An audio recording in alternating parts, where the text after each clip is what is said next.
One of the saddest parts of The Wire is that Bubbles is useful to the police for years, but when he actually needs them, they are barely there for him. He gives them names, he gives them movement on the street, he helps them understand corners, crews, faces, routines, and small details they would never know from inside a police car. To the police, Bubbles is valuable because he can go where they cannot go. He can hear what they cannot hear. He can see the street from the inside. But the tragedy is that this value only seems to matter when it helps the police. That is what makes Herc's failure with Bubbles so frustrating. Herc does not just make a small mistake. He breaks the basic agreement between a cop and an informant. Bubbles helps the police because there is supposed to be some kind of protection in return. It is not always official. It is not always clean. But there is an understanding you help us, and when you are in danger, we do not completely abandon you. Herc abandons him anyway. By season 4, Bubbles is not just some random addict wandering through the story. We know him. We know his intelligence, his humor, his pain, and his weakness. We also know that he is trying, in his own broken way, to care for Sherrod.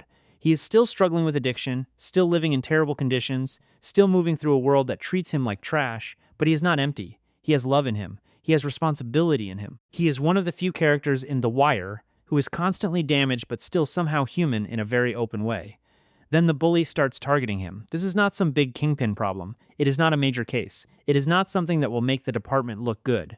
It is just Bubbles being beaten, robbed, humiliated, and pushed past his limit by someone stronger than him.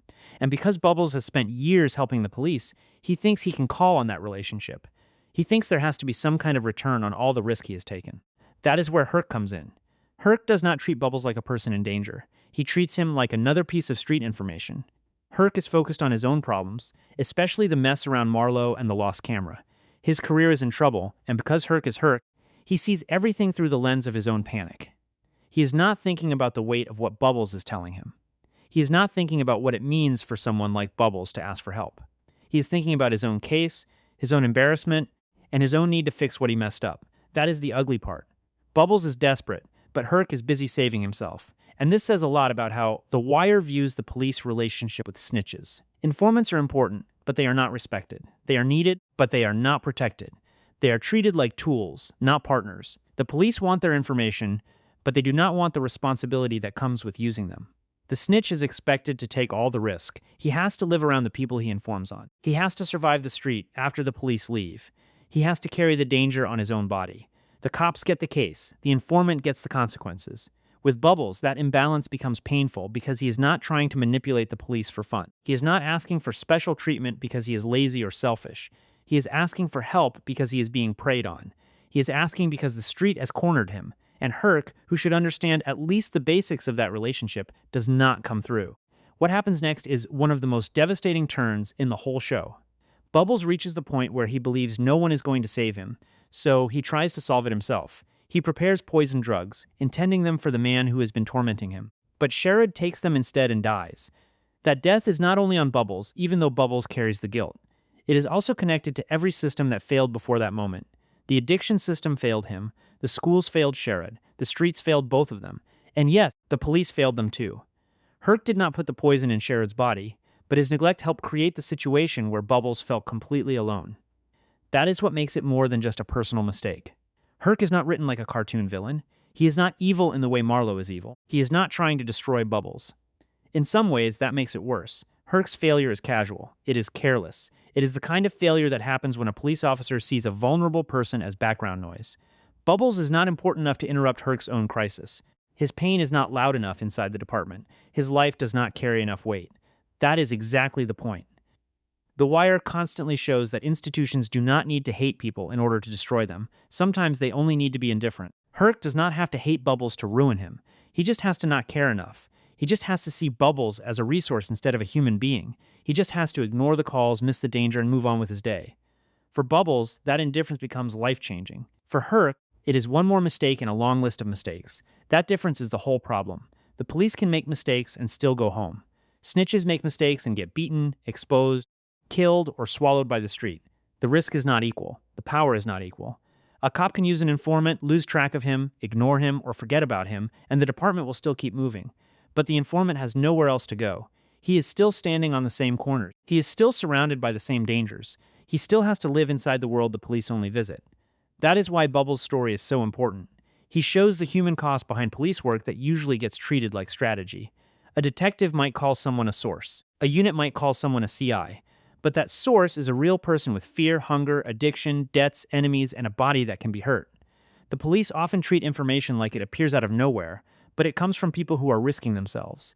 Bubbles risks himself again and again. And when he needs something back, the system has almost nothing for him. There is also a strong contrast between Herc and other police in the show. Kima, for example, is not perfect, but she sees Bubbles more clearly. She understands that he is not just a street informant. There is a real connection there, even if it is still shaped by police work. Herc does not have that same depth. He is not careful enough, patient enough, or emotionally aware enough to handle someone like Bubbles. He wants the benefits of a snitch without accepting the responsibility of protecting one. That is why his failure feels so dirty. Herc wants street information, but he does not respect the street people who provide it. He likes the power of being police, but not the burden of actually looking after the vulnerable people his work depends on. He is the kind of cop who can be funny, loyal to his friends, and sometimes even useful, but when the moment requires real care, he comes up empty. And Bubbles pays for that emptiness. The show is not saying every cop treats every informant the same way. It is smarter than that, but it is saying that the system makes this kind of treatment easy. Informants exist in a gray area. They are close enough to the police to be used, but not close enough to be protected. They are close enough to criminals to be punished, but not powerful enough to defend themselves. They belong to both worlds and neither world at the same time. That is a terrible place to be. Bubbles is not respected by the streets because he talks to police. He is not fully respected by the police because he is an addict from the streets. So he becomes trapped in between. He is useful enough to be called when they need him, but disposable enough to be ignored when he needs them. That is the real cruelty. Herc screwing over Bubbles shows that snitches are often treated like cheap equipment. Use them while they work. Blame them when things go wrong. Forget them when they become inconvenient. And if they break, the system just moves on. But Bubbles is not equipment. He is a person. That is why his breakdown hits so hard. When Shara dies, it is not just the result of one poison vial. It is the result of a long chain of neglect. It is the result of a world where a man can be beaten every day, ask for help, and still be left alone until he does something desperate. In the end, Herc's betrayal of Bubbles says something very cold about the police in The Wire. They often depend on the weakest people in the city while giving those people the least protection. They build cases off people like Bubbles, but they do not build safety around them. They ask for trust from people who have every reason not to trust anyone. And when that trust is broken, the damage does not land on the police first. It lands on the snitch, it lands on the addict, it lands on the person nobody was watching closely enough to save. That is why Bubbles' story hurts so much. He gave the police more than they deserved, and when he finally needed something back, Herc treated him like a problem for later. But for Bubbles, there was no later. There was only the next beating, the next humiliation, the next desperate choice, and finally the death of the boy he was trying to protect. Herc did not just fail Bubbles as a cop. He failed him as the one person Bubbles thought might actually answer.